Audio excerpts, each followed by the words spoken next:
മുസ്ലിം മതവിശ്വാസികൾ റംസാൻ വ്രതത്തെ വരവേൽക്കാനുള്ള ഒരുക്കത്തിലാണ്. ആദ്യമേ എല്ലാവർക്കും നല്ല ആരോഗ്യപൂർണമായ ഒരു റംസാൻ ആശംസിക്കുന്നു. പുണ്യമായ റംസാൻ മാസത്തിലെ വ്രതം ആത്മീയമായ ഗുണം നൽകുന്നതോടൊപ്പം തന്നെ ശരീരത്തിന് ആരോഗ്യം പ്രദാനം ചെയ്യുന്നതിലും വളരെയധികം പങ്കുവഹിക്കുന്നുണ്ട്. ഏറ്റവും അധികം ചൂടുള്ള മാർച്ച് ഏപ്രിൽ മാസങ്ങളിലാണ് ഇത്തവണത്തെ റംസാൻ വ്രതം. ഇങ്ങനെ ചൂട് കൂടിയ സമയത്ത് വ്രതം അനുഷ്ഠിക്കുന്നവർ ആരോഗ്യം സംരക്ഷിക്കുന്നതിന് വേണ്ടി വളരെയധികം കാര്യങ്ങൾ ശ്രദ്ധിക്കേണ്ടതായിട്ടുണ്ട്.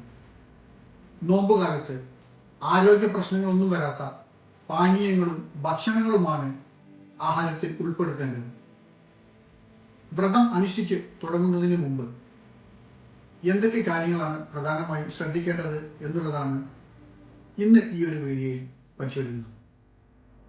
ജീവിതശൈലി രോഗങ്ങളുള്ളവരും അതുപോലെ തന്നെ ഗുരുതരമായ രോഗങ്ങളുള്ളവരുമൊക്കെ നോമ്പ് അനുഷ്ഠിക്കുന്നവരിൽ ഉൾപ്പെട്ടേക്കാം. അതുകൊണ്ട് തന്നെ ആരോഗ്യകരമായ ഒരു ഉപവാസമാണ് വേണ്ടത്. പ്രമേഹം, പ്രഷർ, കിഡ്നി രോഗങ്ങൾ, അതുപോലെ തന്നെ തൈറോയിഡ് രോഗങ്ങൾ, ഇത്തരം രോഗങ്ങൾക്ക് മരുന്ന് കഴിക്കുന്ന രോഗികൾ തീർച്ചയായും ഡോക്ടറുടെ നിർദ്ദേശപ്രകാരം മാത്രം നോമ്പ് അനുഷ്ഠിക്കുക. നിർബന്ധമായും ഇടയത്താഴം കഴിക്കുക. ചിലർ അത്താഴം ഒഴിവാക്കുന്നതായി ശ്രദ്ധയിൽപ്പെടാറുണ്ട്.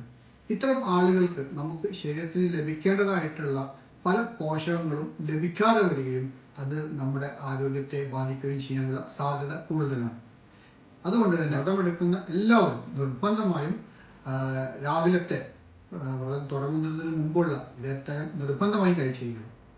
ഇത്തവണ നോമ്പ് നല്ല ചൂടുള്ള സമയത്തായതുകൊണ്ട് തന്നെ നന്നായിട്ട് വെള്ളം കുടിക്കാൻ നമ്മുടെ ഇടയത്താഴ സമയത്തും അതുപോലെ തന്നെ നോമ്പ് തുറന്നതിന് ശേഷം നല്ലവണ്ണം വെള്ളം കുടിക്കാൻ പരമാവധി ശ്രദ്ധിക്കുക. കാരണം വെള്ളം കുറയുന്നത് കാരണം നമ്മുടെ ബോഡിക്ക് ഡീഹൈഡ്രേഷൻ വരാനുള്ള സാധ്യതകൾ വളരെ കൂടുതലാണ്. ഇത് നമ്മുടെ ശരീരത്തെയും അതുപോലെ തന്നെ മനസ്സിനെയും ഒക്കെ ബാധിക്കാനുള്ള സാധ്യത കൂടുതലാണ്. അതുകൊണ്ട് തന്നെ നല്ലവണ്ണം വെള്ളം കുടിക്കാൻ എല്ലാവരും ശ്രദ്ധിക്കുക. നോമ്പ് തുറക്കുന്ന സമയത്തും അതുപോലെ തന്നെ ഇടയത്താഴത്തിനിടയിലുമൊക്കെ ഫ്രൂട്ട് ജ്യൂസുകൾ, അതുപോലെ തന്നെ പാല്, അതുപോലെ തന്നെ സൂപ്പ്, ഇവയൊക്കെ നമുക്ക് വെള്ളത്തിന് പകരമായിട്ട് ഉപയോഗിക്കാൻ കഴിയുന്ന പാനീയങ്ങളാണ്. ചൂടിനെ പ്രതിരോധിക്കുന്നതിന് വേണ്ടി ദിവസേന 2 സമയം കുളിക്കുന്നതിന് വേണ്ടി എല്ലാവരും ശ്രമിക്കും.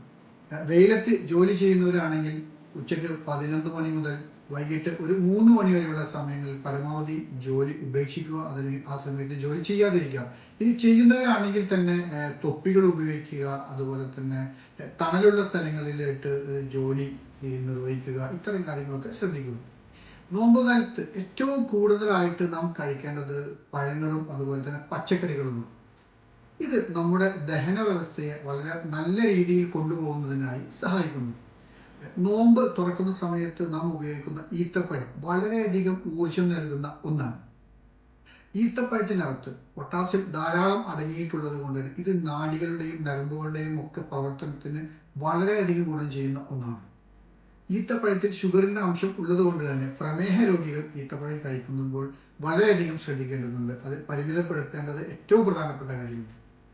നോമ്പ് കാലത്ത് ഏറ്റവും അധികം പ്രധാനമായി ശ്രദ്ധിക്കപ്പെടേണ്ട ഒരു കാര്യം നോമ്പ് തുറക്കുന്ന സമയത്ത് അമിതമായിട്ടുള്ള ആഹാരം ഒഴിവാക്കുക എന്നുള്ളതാണ്. ഈ ഒരു സമയത്ത് സമീകൃതവും അതുപോലെ തന്നെ പോഷക സമൃദ്ധവുമായിട്ടുള്ള ഭക്ഷണങ്ങളും അതുപോലെ തന്നെ പാനീയങ്ങളുമാണ് നാം ഉൾപ്പെടുത്തേണ്ടത്. മധുരം കുറഞ്ഞ ഫ്രൂട്ട് ജ്യൂസുകൾ, അതുപോലെ തന്നെ പുളി കുറഞ്ഞിട്ടുള്ള നാരങ്ങ വെള്ളം, ഇവയൊക്കെ വളരെയധികം നല്ലതാണ്.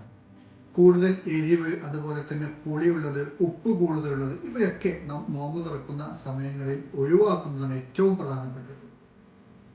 ഉപ്പ് കൂടുതലുള്ളത് നാം കഴിക്കുന്നത് കാരണം നമ്മുടെ ശരീരത്തിന് കൂടുതൽ ദാഹം അനുഭവപ്പെടാനുള്ള സാധ്യത കൂടുതലാണ്.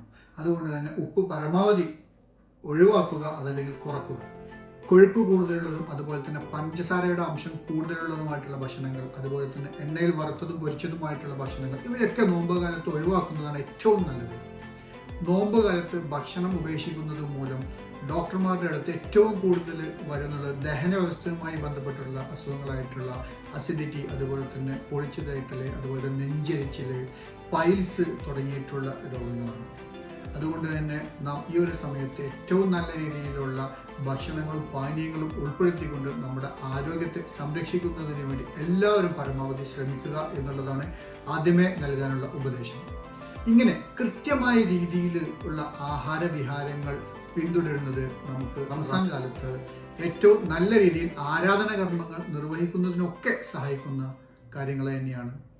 എല്ലാവർക്കും ഒരിക്കൽ കൂടി നല്ല ഒരു ആരോഗ്യപൂർണമായ റംസാൻ ആശംസിച്ചുകൊണ്ട് ഇന്നത്തെ വീഡിയോ ഇവിടെ അവസാനിപ്പിക്കുന്നു.